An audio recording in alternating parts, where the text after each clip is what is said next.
changes which are to come can only come as a result of a program worked out by black people.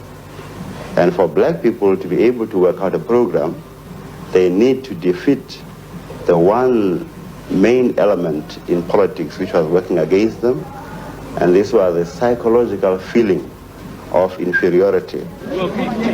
So then in '68, we started forming what is now called SASO, the South African Students Organization, which was firmly based on black consciousness, the essence of which was for the black man to elevate his own position by positively looking at those value systems that make him distinctively a man in society. Before the gun, before the protest, before the revolution in the streets, there had to be a revolution in the mind.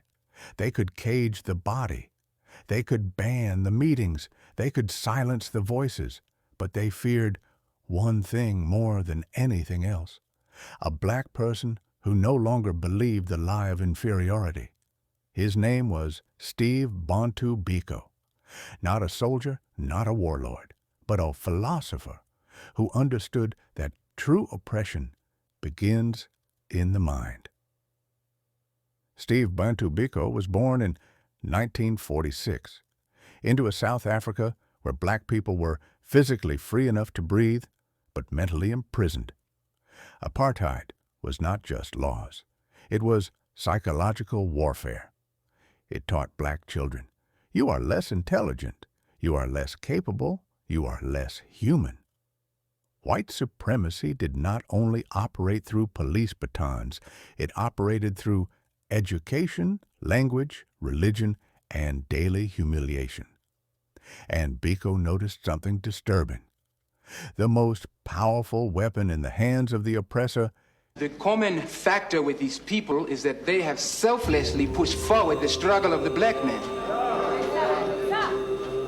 So, your answer to this so-called naked terrorism is to provoke violence in the black community. No, our movement seeks to avoid violence. But your own words call for direct confrontation. That's right. We demand confrontation. Isn't that a demand for violence? Well, you and I are now in confrontation, but I see no violence. But nowhere in these documents do you say that the white government is doing anything good? Well, it does so little good, my lord, that it is not worth commenting on.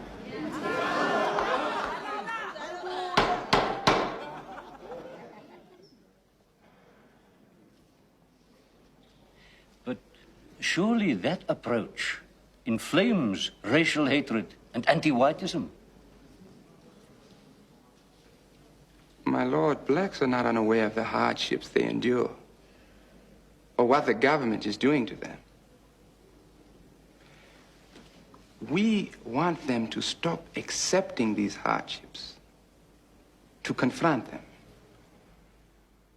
People must not just give in to the hardships of life. They must find a way, even in this environment, to develop hope. Hope for themselves, hope for this country. Now, I think that is what black consciousness is all about. Now, without any reference to the white man, to try and build up a sense of our own humanity, our legitimate place in the world. Is the mind of the oppressed. Black people were not just oppressed, they were trained to accept it. As a medical student, Biko joined multiracial student organizations, but he soon realized something uncomfortable. Even in progressive spaces, white people still led, still defined the agenda, still spoke for black pain. Biko understood this truth early. You cannot learn self-worth from the same system that taught you self-hate. So he helped form the South African Students Organization, SASO, an organization by black people, for black people, led by black people. This was radical, not because it excluded whites, but because it restored black agency. Biko was not preaching hatred. He was preaching psychological independence. Black consciousness was not just politics. It was therapy for a wounded people. Biko taught that before liberation could be won externally, it had to be internalized. Black consciousness said, reject the lie that you are inferior. Redefine beauty, intelligence, and humanity on your own terms. Stop waiting to be validated by whiteness. He insisted that blackness itself had been weaponized, turned into something to be ashamed of. So Biko flipped the script. Black became a symbol of dignity, a source of pride, a political identity. Black man, you are on your own. Not as abandonment, but as awakening. Biko understood something many revolutions miss. You can overthrow a government and still remain mentally colonized. If black people inherited freedom but kept the power values of their oppressors, then apartheid would simply change form. That is why Biko focused on consciousness, self-definition, psychological liberation, because a people who believe they are inferior will never truly fight for freedom. Mental emancipation was not optional. It was foundational. A conscious people do not beg, do not imitate, do not internalize shame. The apartheid regime banned Biko, restricted his movement, cut him off from speaking publicly. Why? Because ideas cannot be arrested, but they can be feared. Biko didn't call for chaos. He called for clarity. And clarity is dangerous to unjust systems. In 1977, after brutal police detention and torture, Steve Biko died at just 30 years old. But make no mistake, they did not kill a man. They confirmed his power. Today, many black people are legally free but still psychologically enslaved. We measure success by proximity to whiteness. We doubt our intelligence. We question our worth. Biko speaks directly to this moment. He reminds us, decolonization is not cosmetic. Freedom is not just economic. Revolution is not just protest. It is consciousness. Until black people believe in themselves collectively, no system change will ever be permanent.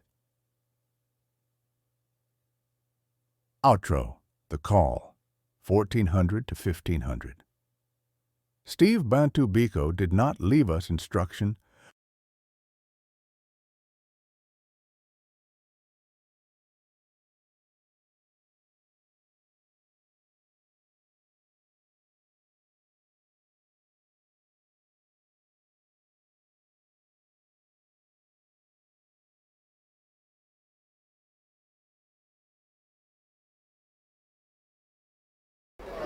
Così che lei Africa, manipatami su pononaio.